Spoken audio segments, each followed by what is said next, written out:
capitalism is important for capitalism is capital. This drive to accumulate for the sake of accumulation. That's what capitalism is. Now, this happens at two levels. So you have a particular company or individual who want to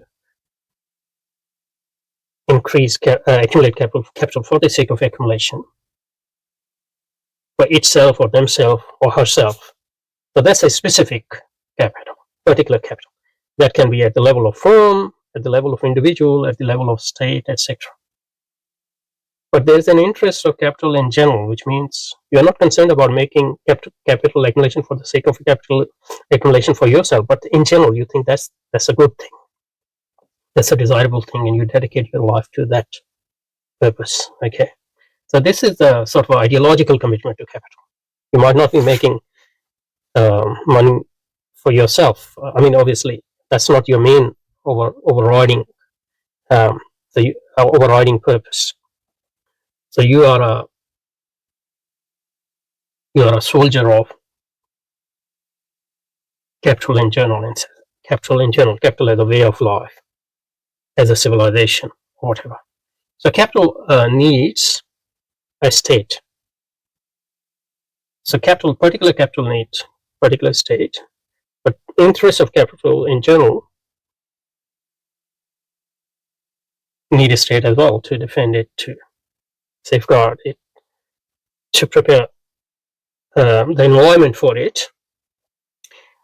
And capital, obviously, in this sense, capital is universal.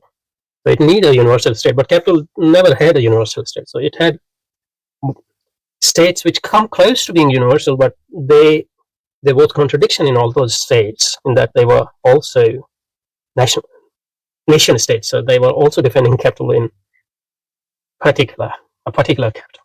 So there was always a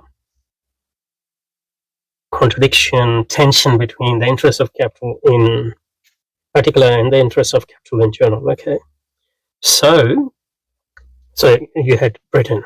Britain was a British state concerned with British capital, but it was also a defender of universal capitalism, defending the interest of capital in general. And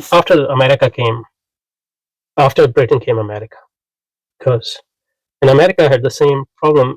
On the one hand, it is a nation state defending the interests of American capital. On the other hand, it is a global state defending the interests of capital in general.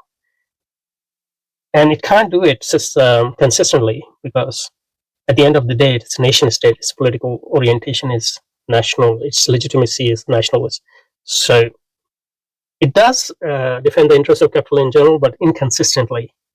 And increasingly, there's a conflict. So if America is weakened and no longer is able to play the role of the global hegemon of the capital, can China play such a role? That's the question. And this paper say that it's not ready to play this role because it's a nation state focused on accumulating capital for the sake of China.